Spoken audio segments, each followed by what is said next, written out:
Greetings everyone. This is the continuation lecture of stereochemistry, and in this lecture we will be discussing about geometrical isomerism. So what is geometrical isomerism? It is the isomerism which arises due to the hindered rotation around carbon-carbon double bond.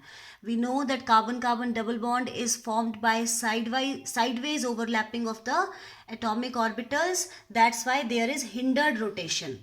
So, like for example, this is the compound C double bond C, HCOH, HCOH. This is malic acid. Also, we can write that H and H on the opposite side. That is same groups on the opposite side. So, this is fumaric acid. So, this is double bond. This compound has double bond. So, this compound will show geometrical isomerism. So, what are the conditions for geometrical isomerism? That molecule, first condition is that the molecule must have carbon-carbon double bond.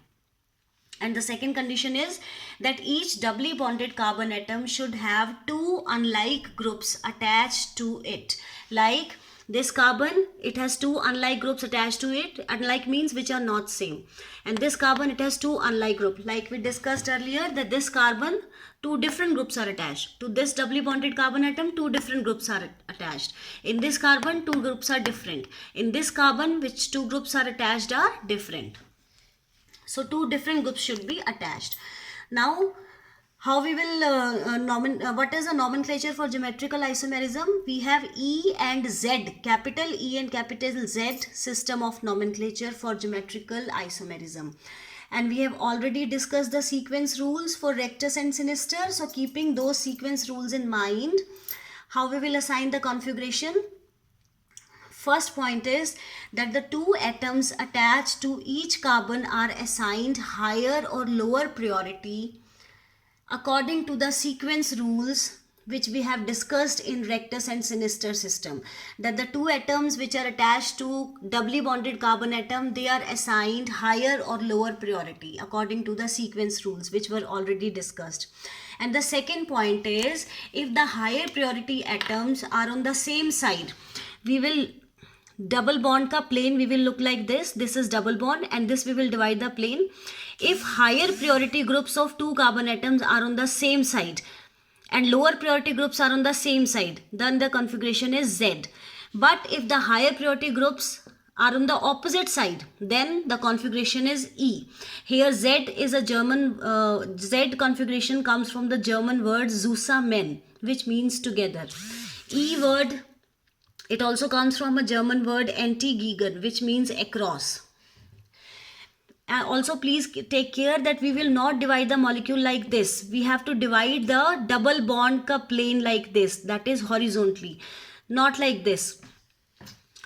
So, what are the rules for determination of configuration of geometrical isomerism? So, we can determine the configuration that if whether the configuration is E or Z from the various other factors also. So, first factor is dipole moment. How we can determine the configuration from the dipole moment? For example, we have this compound that is cis-1,2-dichlorobutene.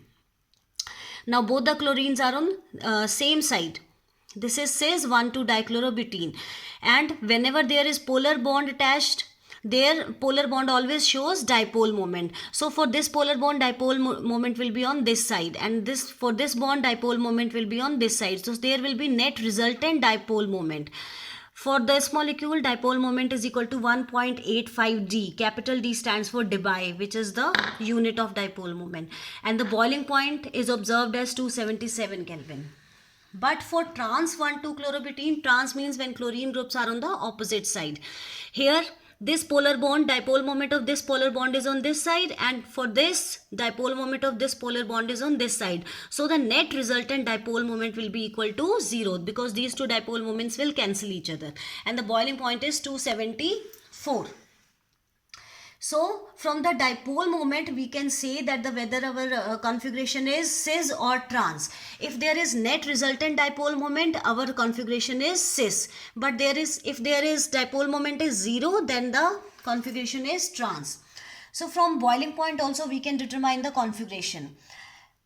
It is observed that cis isomer, it has high dipole moment as discussed in the above example. So they show high polarities. Because of high polarities, there is high intermolecular attraction because of high intermolecular attraction, bonds will be more and bonds will be more stronger. So they will show high boiling point. In case of trans isomers, they show low dipole moment, as we have discussed in this example. So because of low dipole moment, they will show low polarities.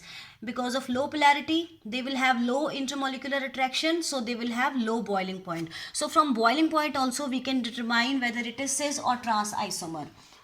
Third is from the melting point. It is observed that cis isomer always has low melting point than trans, because trans isomer, it has more closely packed arrangement, because heavy groups are on the opposite side, so trans isomer is always more closely packed, so they have high boiling point, high melting point. Also from the formation of ring compounds we can determine whether our isomer is cis or trans. Cis isomer, it is observed that easily undergoes ring closure. Like we have this malic acid, both the groups are on the same side, so this is cis malic acid. So it will undergo reaction at 423 Kelvin, it will lose a group molecule of water and we will get this ring compound, that is malic anhydride.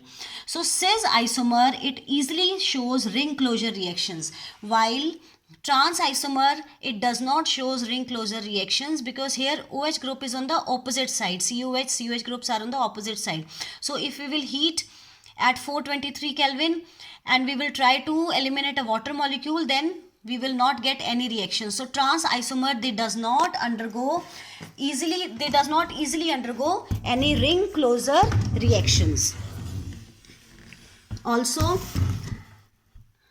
geometrical isomers in compounds other than alkenes. There are many compounds other than alkenes but having double bonds which show geometrical isomerism.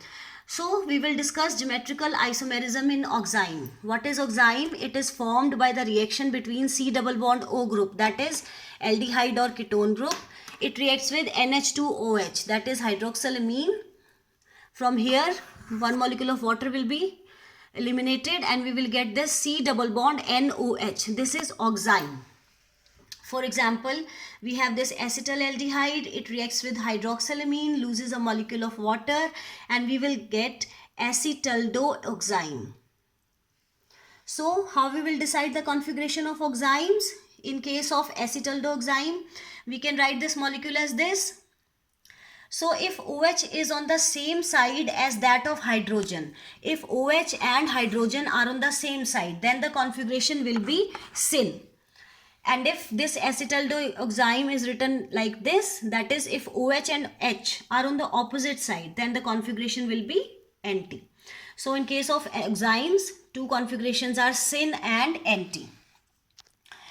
We have this example. This is ethyl methyl ketone.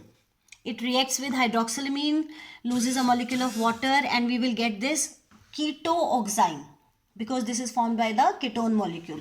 So how we can write this ketoxime? This is written like this. So if OH is on the same side of the group which comes first alphabetically, जिसका नाम alphabetically पहले आएगा, if OH and that group are on the same side, then the configuration is syn. But if OH is on the opposite side of the group that comes first alphabetically, then the configuration will be NT. Thank you.